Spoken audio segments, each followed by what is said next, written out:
하나님의 말씀을 나누는 시간입니다. 우리가 사도행전의 말씀을 살펴보고 있습니다. 성경 이야기에서 기적이 많이 일어나죠. 그 기적은 많은 사람들의 이목을 끌기는 하지만 그 결과가 항상 모든 사람들이 다 환영하거나 박수 치는 걸로 그렇게 마무리되지는 않습니다. 오늘 본문은 성전 미문 앞에서 일어난 놀라운 기적, 그러니까 나면서부터 걷지 못하는 그 사람이 치유된 사건에서 시작이 되죠. 이 기적은 많은 사람들에게 기쁨과 놀라움을 주었지만 유대교의 권력자들에게는 오히려 분노와 위협으로 다가왔습니다. 사도들이 백성들에게 말씀을 전파하고 있을 때 제사장과 또 성전 맡은 자 그리고 사두개인들이 몰려와서 사도들을 체포해서 옥에 가두었다고 합니다. 이들의 분노가 이렇게 극에 달했던 이유는 사도들이 백성들에게 가르쳤던 것, 그러니까 예수 그리스도의 부활을 가르치는 것을 이들이 싫어했기 때문입니다. 당시 종교 엘리트 중에 하나였던 사두개파는 부활을 인정하지 않았습니다. 그런데 지금 베드로와 요한이 전하고 있는 것이 무엇입니까? 그들의 메시지의 핵심은 예수의 죽으심과 부활이었습니다. 그들의 입장에서 사도들이 전하는 것은 자기들의 종교적 그리고 교리에 전혀 맞지 않는, 반대되는, 도저히 용납할 수 없는 그런 이야기였습니다. 그래서 그들을 잡아서 옥에 가두고요, 이튿날 아침에 사도들은 유대교의 최고 의결 기관인 사내드린 공회 앞에 서게 됩니다. 이 공회는 대제사장 안나스와 가야바를 포함한 최고의 종교 지도자들이 모여 있는 그런 곳이었어요. 당시 안나스는 로마 정권에 의해서 대제사장에서 해임이 되고 그의 사위인 가야바가 지금 대제사장으로 있는 그런 때였습니다.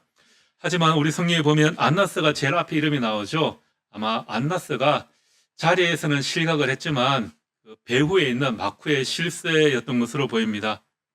그들은 사도들에게 아주 직접적이고 권위적인 질문을 던지죠. 7절 말씀에 너희가 무슨 권세와 누구의 이름으로 이 일을 행하느냐. 성전 경비대장과 사두개인들의 역할은 성전 내에서의 질서를 유지하는 그런 일을 했습니다. 그런데 예수의 제자라는 자들이 나오더니 자기 스승 예수가 죽었다가 부활했다고 전하면서 소란을 일으키고 있는 겁니다. 성전을 맡은 자들이 생각하기에 그렇죠. 너희가 도대체 누구의 허락을 받고 누구의 권위를 힘입어서 이런 말을 하고 있느냐. 우리 영역을 너희들이 지금 침범하고 있는 거야. 이런 생각이 드는 거죠. 여기에서 성전 맡은 자라고 번역되어 있는데요. 이것은 성전 경비대장, 그러니까 성전을 관리하는 총책임자죠. 대제사장 다음으로 두 번째 서열에 있는 그런 높은 자리였습니다. 여기는 우리의 관할 구역인데, 내가 관리하는 구역인데 너희 뒤에 진짜 권력의 배경이 누구냐, 누군데 너희 마음대로 지금 이런 설교를 하고 있는 거냐, 이렇게 묻고 있는 거죠. 그 질문에 대한 대답이 7절 말씀부터 이어지게 되는데요. 7절 이후에 31절까지의 말씀을 쭉 계속해서 읽어보시면 예수의 이름으로라는 그런 의미가 담긴 문구가 5번 나옵니다. 베드로의 답변은 이 모든 권위와 능력이 다른 어떤 것이 아니라 예수의 이름에서 나온다라고 지금 말하고 있는 거죠. 오늘은 본문 말씀을 통해서 예수의 이름으로라는 이 말씀의 의미를 좀 몇 가지 살펴보려고 합니다. 4장 말씀에 보면 이름이라는 단어가 계속해서 반복되고 있죠. 이 이름이라는 단어는 헬라어 언어로 하면 오노마라는 단어인데요. 단순히 존재를 구별하는 그런 호칭이 아니라고 합니다. 그러니까 임규택, 강대숙, 이희명 이렇게 누구를 구분하는 그런 라벨을 붙이는 것이 아니고요. 그 존재 자체의 본질, 성품, 능력, 권위, 그 존재의 모든 것을 다 총체적으로 이르는 말이라고 합니다. 히브리어로는 또 이것을 셈, 이름을 셈이라고 하는데요. 히브리어에서도 같은 의미가 담겨 있어요. 이름이라는 것은 단순히 너와 나를 구별하기 위해 붙이는 라벨, 꼬리표가 아니라 그 사람 본질 자체를 드러낸다라는 겁니다. 유대인들이 하나님의 이름을 부른다라는 것은 단순히 호칭을 부르는 것이 아니라 하나님과 언약적인 관계를 맺고 그분의 임재와 그분의 영광을 구하는 그런 행위였습니다. 그러니까 예수 그리스도의 이름은 곧 하나님의 말씀, 그 안에 담겨 있는 진리와 생명, 그리고 하늘의 능력 그 자체를 상징하는 거죠. 사도들이 예수의 이름으로 일어나지 못하는 지체 장애인을 일으켰습니다. 그것은 예수의 이름으로, 그러면 우리가 수리수리 마수리 하면서 주문을 외우는 것처럼 그런 주문을 외워서 안전뱅이를 이렇게 세운 것이 아니라 하나님의 아들이신 그리스도의 전권 대사로서 그분의 권능과 사역을 대신한다. 그런 의미가 담겨 있는 겁니다. 그 대통령이 어떤 법안이나 결재 서류를 하면 그때부터 서명을 하면 그때부터 권한이 생기지 않습니까? 그 대통령이라는 한 사람의 그 개인의 힘이 마치 슈퍼맨이나 아니면 힘이 센 싸움을 잘하는 그런 물리적인 힘이 있어서 그런 권위가 생기는 것이 아니라 대통령이라는 서명 안에 담겨 있는 그런 국가의 모든 법적 또 행정적 권위가 그 안에 담겨 있기 때문에 서명을 하는 순간 힘이 생기는 거죠. 예수님의 이름이 권위를 가지는 것은 하나님의 모든 권세와 영광이 그 이름 안에 담겨 있기 때문이다라는 겁니다. 우리가 기도할 때 항상 무엇으로 마무리를 하죠? 예수님 이름으로 기도합니다라고 끝을 맺죠. 우리가 예수님 이름으로 기도한다는 말을 하지 않으면 기도의 효과가 없는 걸까요? 예수님 이름으로 기도합니다라고 기도하지 않으면 기도가 다 무효가 되는 걸까요? 밤에 잠자기 전에 기도를 하다가 예수님 이름으로 기도합니다라고 말하지 못하고 그냥 잠들었어요. 그러면 어떻게 될까요? 그전에 했던 모든 기도가 다 무효가 되는 걸까요? 예수님 이름으로 기도합니다라는 마무리가 하나님의 능력을 이끌어내는 그런 마술적인 주문이 아니다라는 겁니다. 우리가 예수의 이름으로 기도한다라는 것은요, 우리 기도가 예수님의 인격과 사역에 근거한다는 그런 신앙 고백인 것이죠. 4장 10절 말씀에 무엇이라고 말씀하고 있습니까? 너희와 모든 이스라엘 백성들은 알라, 너희가 십자가에 못 박고 하나님이 죽은 자 가운데에서 살리신 나사렛 예수 그리스도의 이름으로 이 사람이 건강하게 되었다. 이렇게 말씀하고 있죠. 사도들은 예수 이름의 권위, 능력, 권세로 일어나 걷지 못하는 사람을 세워 일으킨 겁니다. 이 치유의 권한이 베드로 자신이나 어떤 마술적인 주문 때문에 일어난 것이 아니라 예수 그리스도의 죽음과 부활이라는 권위에서 나왔다라는 것을 지금 말해주고 있는 거죠. 예수의 이름으로라는 이 베드로의 답변은 치유의 권한이 예수님이라는 것을 밝히는 데 멈추지 않고 또 기독교 신앙의 가장 핵심적인 교리를 말하고 있죠. 4장 12절 말씀입니다. 12절 말씀 우리 같이 한번 읽어볼까요? 다른 이로서는 구원을 받을 수 없나니 천하 사람 중에 구원을 받을 만한 다른 이름을 우리에게 주신 일이 없음이라 하였더라. 예, 이름이 무슨 뜻이라고 그랬죠? 이 이름이라는 말은 단순히 서로를 구분하는 꼬리표가 아니라 그 사람의 인격, 사역, 권위 그 전체를 가리키는 단어라고 말씀드렸죠. 따라서 예수의 이름으로 구원받는다라는 말은 곧 예수 그리스도 그분의 인격과 그분이 행하신 모든 구속사적인 사역, 하나님의 아들로서 이 땅에 오시고 고난 받으시고 십자가에 못 박혀 죽으시고 다시 부활하신 일, 그 모든 것을 통해서 구원이 가능하다라는 그런 의미인 것입니다. 유대 전통에서 하나님의 이름은 곧 하나님의 임재와 구원을 의미하는 겁니다. 그래서 유대인에게 성전은 여호와의 이름을 두는 곳으로 이해가 되었습니다. 성전은 하나님의 임재가 머무는 자리이죠. 언약 맺은 백성과 하나님과 교제를 나누는 곳이 바로 이 성전입니다. 거룩한 통로이죠. 그런데 사도들이 바로 그 성전에서 이제는 여호와의 이름이 아니라 예수의 이름으로 구원과 회복이 일어난다, 이렇게 선포하고 있습니다. 예수의 이름이 곧 하나님의 이름과 이제 동일한 능력, 권위를 가지게 된다라는 그런 신앙 고백을 하는 거죠. 예수 그리스도가 바로 구약의 모든 언약을 성취하신 메시아, 하나님과 우리 사이에 중보자가 되신다라는 것을 선포하고 있는 겁니다. 자, 이것을 듣는 유대인들은 어떤 의미로 다가왔을까요? 아마 충격, 그 자체였을 것 같아요. 성전과 제사를 통해 하나님을 만나고 구원받는다고 지금까지 알고 믿고 있었는데, 아니 저 예수라는 제자들이, 예수의 제자라는 자들이 나와서 아니 이제 지금부터는 예수의 이름으로 구원받는 거야, 예수의 이름이 곧 구원의 길이야 라고 선포하고 있습니다. 이것은 예수 그리스도 안에서 성전 신앙이 완성되고 대체되었다라는 그런 놀라운 선언이었습니다. 구원의 통로가 이제 더 이상 예루살렘 안에 있는 이 물리적인 성전과 제사 제도에 있지 않고 예수 그리스도에게로 옮겨갔다라는 겁니다.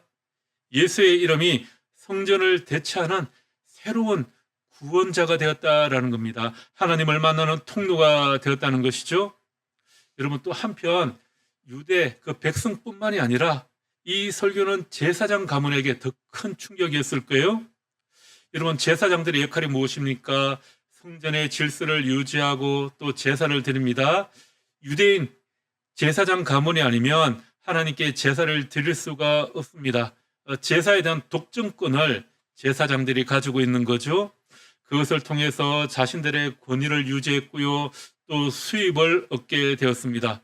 그런데 예수의 이름이 성전의 권위보다 더 크다라고 선포를 합니다. 예수님의 제자라는 작자들이 나타나서 말이죠.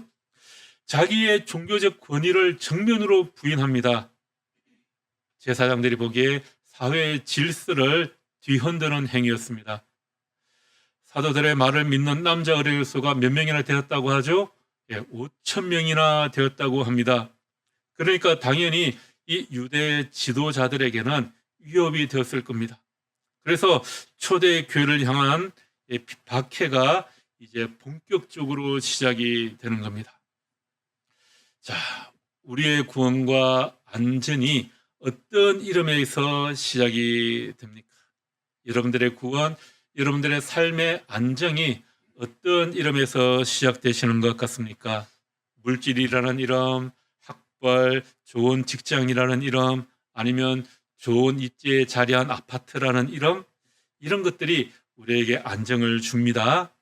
우리는 이 이름을 붙잡으면 내가 내 인생이 좀 불안하지 않고 안전하고 사람들로부터 인정받을 수 있다, 그렇게 생각을 합니다. 이 이름들이 우리의 구원자가 되는 것처럼 여겨질 때가 있습니다. 그런데 예수의 이름은 다릅니다.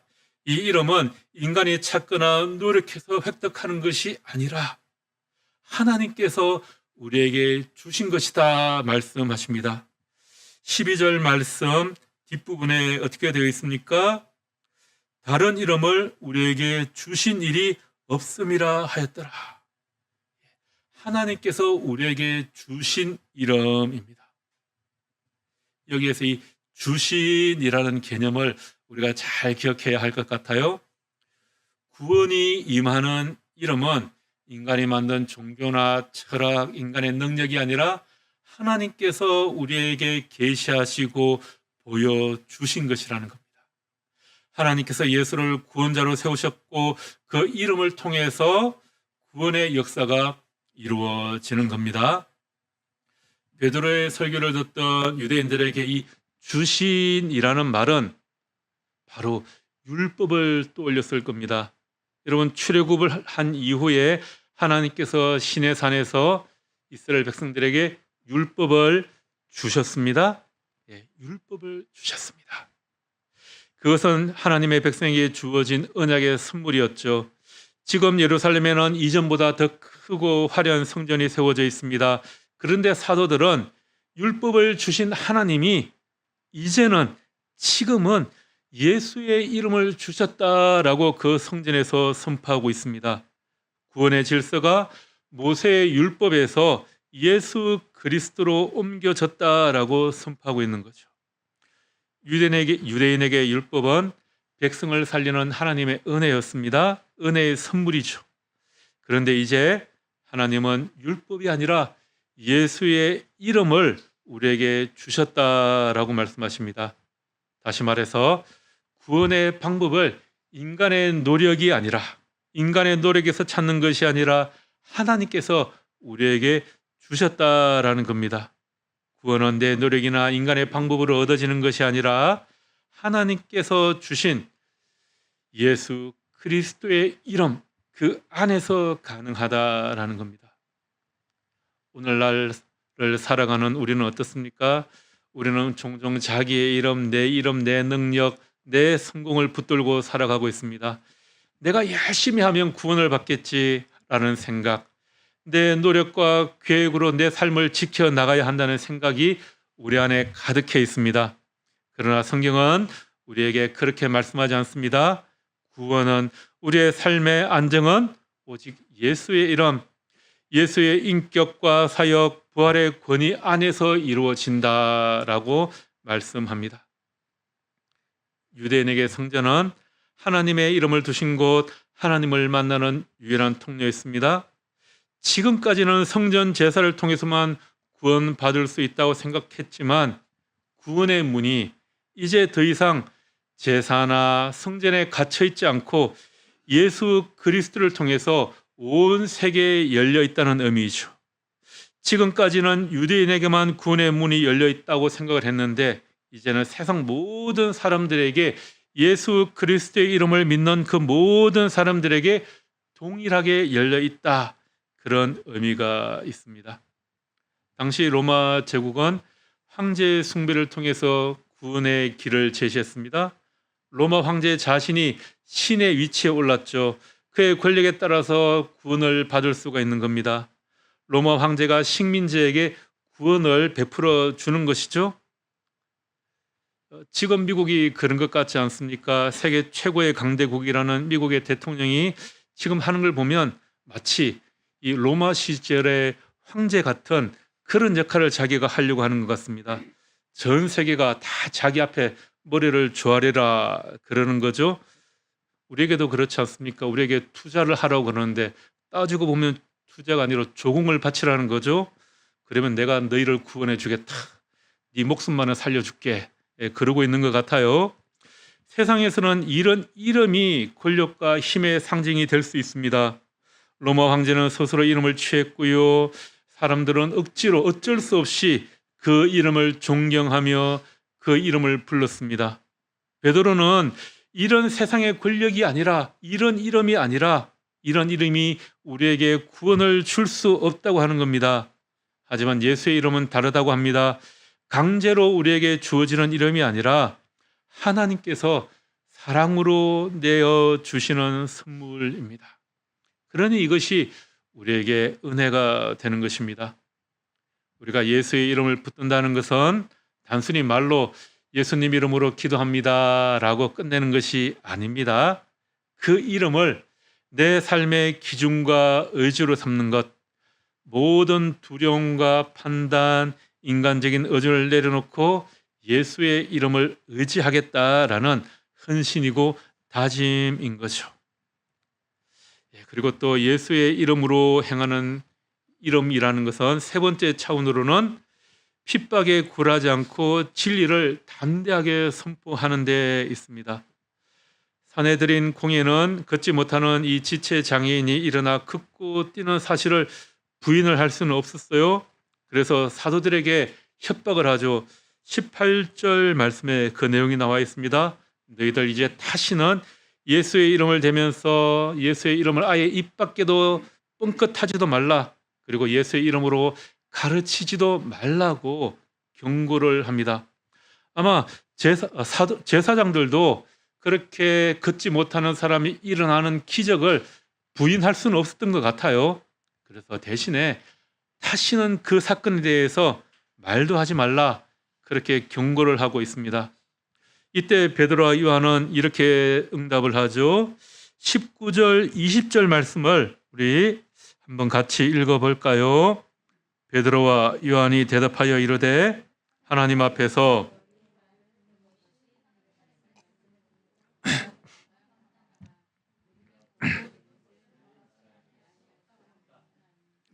아멘. 베드로와 요한의 직업이 뭐였죠? 그들은 물고기 잡는 자, 어부였습니다. 그래서 이 성전 공예의 사람들은 그들을 보면서 쟤들 본래 배운 것도 없는 그런 보잘것없는 사람이다라고 여겼습니다. 그런데 그들이 전하는 말씀을 보니까 뭔가 다른 것이 있는 겁니다. 그들이 담대하게 하나님의 말씀을 전합니다. 그들의 담대함은 그들이 배운 학식이나 자신의 능력, 외부의 환경에 있는 것이 아니라 예수와 함께 있었던 것에서 비롯되었다라고 하죠. 13절에 그렇게 나와 있습니다. 본래 학문 없는 범인으로 알았다가 이상히 여기며 또 전에 예수와 함께 있던 줄도 알고. 이들의 담대함이 어디서 나왔느냐? 예수와 함께 있었던 그 3년의 세월을 통해서 나왔다라는 거죠. 마치 어린아이가 무슨 상황에 처해 있을 때에도 아버지가 옆에 있으면 어떻습니까? 그 사실 하나로 용기를 얻지 않습니까? 그 애기들이 가끔 보면 침대에서 아빠를 향해서 아무 생각도 없이 뛰어내릴 때가 있죠. 어떻습니까? 아빠가 반드시 나를 받아줄 것이라는 걸 확신이 있기 때문에 그냥 뛰어내리겠죠. 말이야, 저 아빠가 요즘에 보니까 좀 이상해, 믿음이 안 가네. 그런 생각을 아기가 가지고 있다면 뛰어내리겠습니까? 절대 안 뛰겠죠. 아빠와의 관계가 그동안 잘 유지되었기 때문에 그렇게 침대에서 아빠를 향해서 뛰어내릴 수 있는 겁니다. 우리도 마찬가지죠. 예수님과의 깊은 교제에서 비롯된 그 확신이 있기 때문에 이런 용기, 담대함을 가지게 되는 겁니다. 베드로와 요한의 이 담대함은 단순한 배짱이 아니라는 거예요. 어떻게 되겠지 뭐.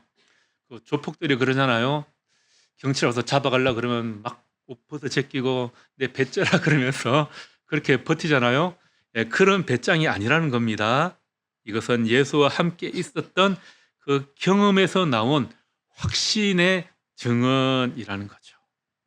믿음은 내 안을 보는 것이 아니라 그리스도의 이름을 붙드는 데에서 힘을 얻습니다. 성도의 담대함은 내 능력에서 시작되는 것이 아니라 그리스도의 이름이 내 안에 거할 때 시작이 되는 겁니다. 자, 그렇게 담대함으로 하나님의 말씀을 전하고 베드로와 요한은 풀려났습니다. 그들이 풀려나자마자 어디로 갑니까? 그들의 공동체에 들어가서 이 사건을 보고하고 또 함께 기도합니다.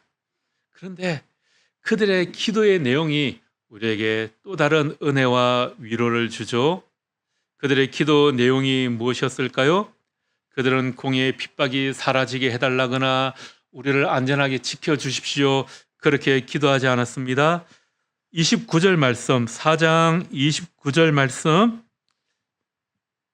4장 29절 말씀 또 우리 함께 읽어볼까요? 주여, 이제도 그들의 위협함을 굽어 보시옵고 또 종들로 하여금 담대히 하나님의 말씀을 전하게 하여 주시오며. 여러분, 우리가 어려움을 겪을 때 우리의 일반적인 반응이 무엇입니까? 나를 위협하는 저 세력들, 사도들에게는 공의의 핍박이 되겠죠. 그것이 사라지게 해주십시오 라고 기도하거나 우리를 좀 안전하게 지켜주십시오 라고 기도하는 것이 우선순위인 것 같습니다. 하나님, 저들의 위협을 좀 멈춰 주십시오. 저희를 저 모든 위협으로부터 지켜주십시오. 이렇게 외부의 환경을 바꿔달라거나 나를 안전하게 지켜주시기를 기도합니다. 그런데 사도들은 그렇게 기도하지 않았습니다. 주님의 종들이 참으로 담대하게 주님의 말씀을 전할 수 있도록 지켜주십시오. 도와주십시오. 이렇게 기도합니다. 사도들은 핍박을 피하는 방법을 구하지 않았습니다. 오히려 핍박 속에서도 진리를 선포할 용기, 담대함을 구했습니다. 여러분, 우리가 신앙생활을 하면서 신앙으로 승리한다라는 의미가 무엇일까요? 신앙으로 승리한다라는 것은 내가 지금 가지고 있는 이 문제를 다 사라지게 해주십시오. 이 모든 문제가 다 사라지고 외부 환경이 다 바뀌고 내가 안락하게 해주십시오라는 것이 아니라 이러한 문제가 존재함에도 불구하고 하나님의 부르심에 충실하게 반응하는 그런 상태, 늘 순종하는 상태가 되어 달라고 기도하는 겁니다. 담대함, 용기라는 것은요, 핍박을 두려워하지 않는 배짱이 아니라 예수 그리스도의 이름이 가진 권위와 능력을 의지하게 해달라고 기도하는 것입니다. 여러분, 그렇게 기도했더니 또 놀라운 결과가 나타나지 않습니까? 31절 말씀에 보면 빌기를 다음에 모인 곳이 진동하더니 우리가 다 성령에 충만하여 담대히 하나님의 말씀을 전하니라. 여러분, 사도들은 이미 오순절 경험을 통해서 성령 충만한 사람들이었습니다. 그런데 새로운 핍박과 위협 앞에서 기도하니까 다시 하나님께서 성령 충만함을 보내주셨습니다. 여러분, 성령 충만하다는 것은, 우리가 성령으로 살아간다는 것은 이례적인 사건이 아니라 위기 때마다, 우리가 또 사명을 감당해야 할 때마다 날마다 하나님께서 새롭게 부어주시는 은혜입니다. 그렇게 성령 충만한 결과 예수 이름 안에서 참된 영적 가족을 이루게 되는 것입니다. 4장 32절 우리 또 읽어볼까요? 4장 32절 말씀, 믿는 무리가 뜻이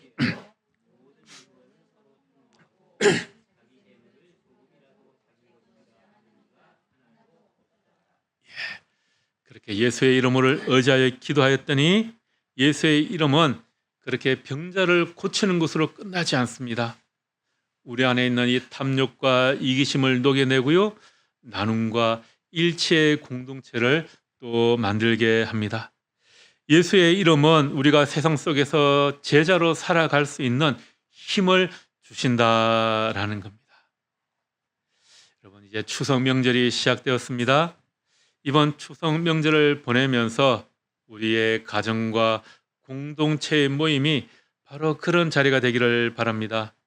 풍성한 음식을 나누는 자리가 단순히 추석이기 때문에 모이는 그러한 자리가 아니라 예수의 이름으로 사랑과 격려가 오가는 그런 영적 잔치가 되기를 소망합니다. 이번 한 주간 추석 명절을 지내며 여러분들의 삶과 가정에 이 예수의 이름으로 진정한 변화와 생명이 드러나게 되기를 주님의 이름으로 축복하며 기도합니다. 아멘. 기도하겠습니다. 은혜로우신 하나님, 오늘 말씀을 통해 오직 예수 이름의 구원과 능력이 있음을 다시 한번 고백하게 됩니다. 우리의 기도가 편안함이나 우리의 안정을 구하는 데만 머물지 않게 하시고 말씀을 담대히 전할 용기도 더불어 주시옵소서. 두려움보다 믿음으로 또 순종하며 살아가기를 원합니다. 특별히 이번 추석 명절을 맞아 우리의 가정을 축복하시고 온 가족이 서로 사랑하며 화목하게 하옵소서. 함께하는 시간 속에 주님의 평안과 기쁨이 넘치게 하옵소서. 예수님 이름으로 기도합니다. 아멘.